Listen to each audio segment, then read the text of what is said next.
عشاق المعجنات والخبز الأبيض، أسوأ ما يمكن تدخله على جسمك هو الخبز الأبيض لأسباب كثيرة. أول شغلة، هي المادة هي خالية من الألياف. ثانيا خالية من العناصر الغذائية. وثالثا بترفع سكر الدم. آه، بتخلي هرمون الجوع عندك دائما منخفض.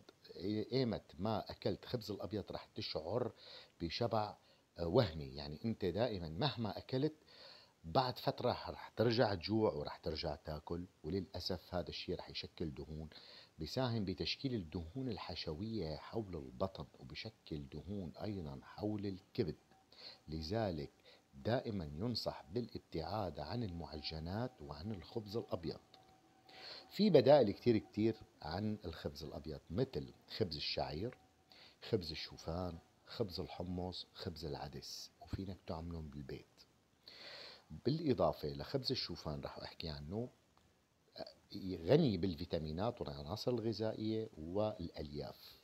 مثل ما بنعرف أنه الألياف كتير مهمة للمعدة وبتخفف من ارتفاع سكر الدم.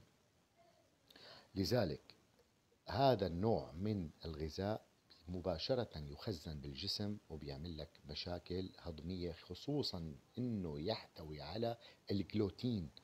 والناس عندها مثل ما بتعرفوا، او في ناس انه عندها يعني تحسس او حساسية من الجلوتين، فبيعمل مشاكل هضمية كتير كبيرة عندهم، تحسس، نفخة، اقياء.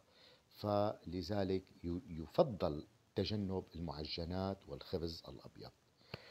وحبيت فيكم بهالمعلومة بعجالة، وإن شاء الله تكونوا استفدتوا فيها. يعطيكم العافية.